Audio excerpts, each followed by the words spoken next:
Hey everybody, I'm Chris White with the American Battlefield Trust, and I'm back here in Wilmington, North Carolina, and I'm joined by an old friend, Angie Zombek. Angie and I have known each other for 16 years. We started as interns together at Fredericksburg and Spotsylvania National Military Park.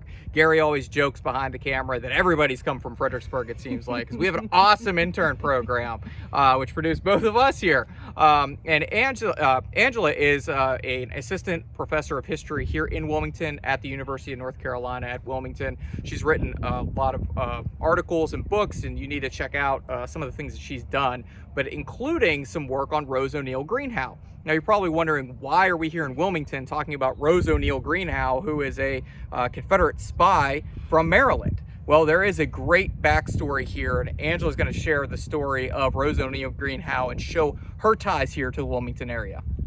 Thanks, Chris. Well, I'm glad to be here. Earlier I was introduced as the Queen of Debauchery, and I'm going to distance myself from that title. But I might say that if you were from the North, you might say that Rose O'Neal Greenhow fit that bill, or at least was a princess of treason. So how does she get that? Well, the story I'm going to tell today is going to start and end with an article that was published in the Wilmington Sentinel on October 1st, 1864, which covered Greenhow's funeral. So in that article, the Sentinel likened Greenhow to martyrs, among them Joan of Arc. So how did she become a martyr? Well, a little background on Greenhow first. She was born in Montgomery County, Maryland. She's of relatively low status. She moves to Washington, D.C. as a girl and eventually meets Robert Greenhow, who's a federal librarian, essentially kind of out of her league. But she charms him and they end up getting married in 1835. Robert then got transferred to California. Rose lived there for a while and then headed back to Washington without Robert, who unfortunately ended up dying in an accident in California. So upon Robert's death, Rose is a widow and she's collecting a pension.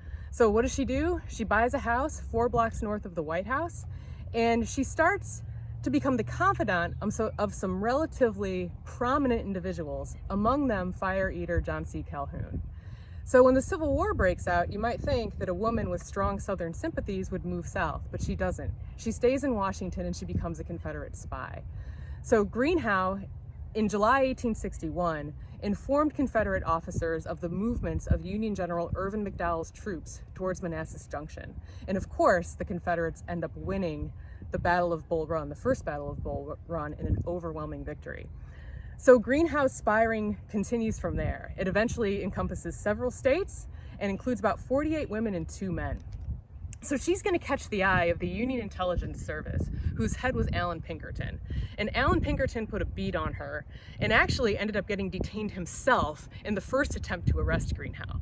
But he gets himself out of that, and to make a long story short, Union soldiers eventually arrest Greenhow and they put her under house arrest in her own home, which becomes known as Fort Greenhow, as it houses Rose, her daughter Little Rose, and a number of her accomplices. So she still continues espionage, even from prison. There's colored handkerchiefs that are smuggled into her house. She waves them out the window, sends various signals to people who need to get them. And so the War Department thinks, we need to put this woman in a better place. And so they end up transferring her to the old Capitol Prison in Washington, D.C. And that prison isn't there anymore, but if you go to D.C., its site was where the Supreme Court building sits today. So in prison, Greenhow's Southern sympathies really come through. She's transported from her house to the Old Capitol on a carriage with a Union guard, and en route, just as they're about to get to Old Capitol Prison, Rose sticks her head out of the carriage and says, "Thank you for your kindness, but I hope, Union soldiers, that in the future you have a more honorable task than guarding defenseless women and children." So she gets to the Old Capitol, she's greeted by the entire guard under arms, and meets Superintendent William Wood, who later in the war is actually responsible for busting up a massive spy ring in the West. But for now, Greenhow said that Wood was very impressed with the assignment of guarding so noted a rebel. So she's waiting to go to her cell. She's reflecting on this building, the Old Capitol. And she says that when the US government first moved into Washington, the Congress held its sessions there. But that's not why she remembers it.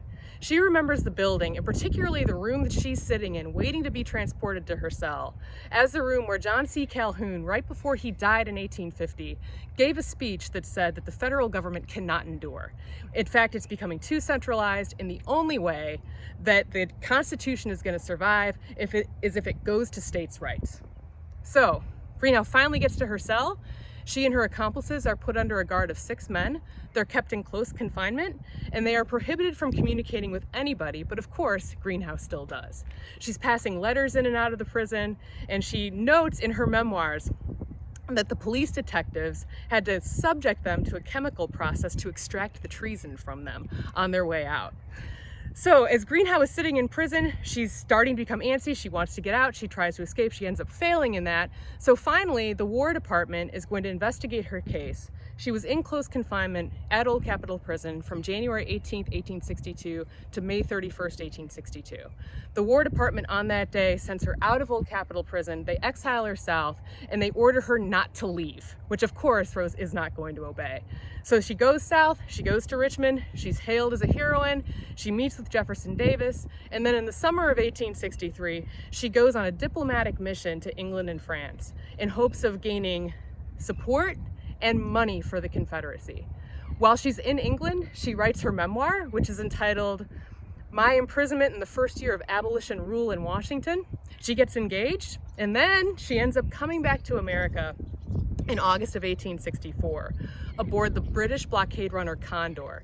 And that brings us to Wilmington, because the Condor was steaming towards the Cape Fear River, and the captain at this point believes that he sees Union ships, and so he tries to escape and ends up running aground at New Inlet. Once the boat is stuck, Greenhow and 2 Confederate agents requested a rowboat in hopes to save themselves, and Rose was carrying $2,000 worth of gold on her person that she wanted to get to the Confederacy. So she and those agents get in that boat, they start rowing furiously towards the shore, but the rowboat, very small, capsizes, and Rose drowns, weighed down by that gold that she's carrying for the Confederacy. And so that brings us back to that Wilmington Sentinel article from October 1st, 1864. The paper noted that Rose's body was taken out of the Cape Fear River and put on a steamer into Wilmington. And when that steamer got there, it was greeted by hundreds of women who wanted to see this Confederate heroine. Her funeral was then tasked to the Soldiers' Aid Society, her body laid open for viewing for a period of time, and then on a Sunday, it was transported to Wilmington's Catholic Church of St. Thomas, where the Reverend Corcoran delivered the funeral oration. And he applauded Greenhow's exploits. He hailed her as a heroine, but he also warned against any human endeavor, even if it was undertaking for a noble cause, as Rose Greenhow did for the Confederacy. So once the funeral is done, her casket is draped in a Confederate flag, and it's taken to Oakdale Cemetery. And the paper noted, and was probably some rhetorical flourish, that all day it had been raining until the very moment when Greenhow's casket was lowered into the ground.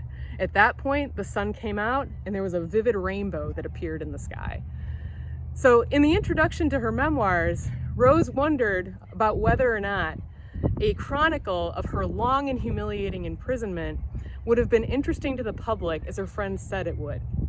And she also said that it was pretty common for people who suffered imprisonment during the Civil War, especially, to exaggerate the importance of their case. But she asserted that she did not want to write this memoir in order to draw attention to herself, but rather she wanted her readers to understand the intolerance with which the U.S. government tried to cajole the Confederacy into staying as part of the Union against their will.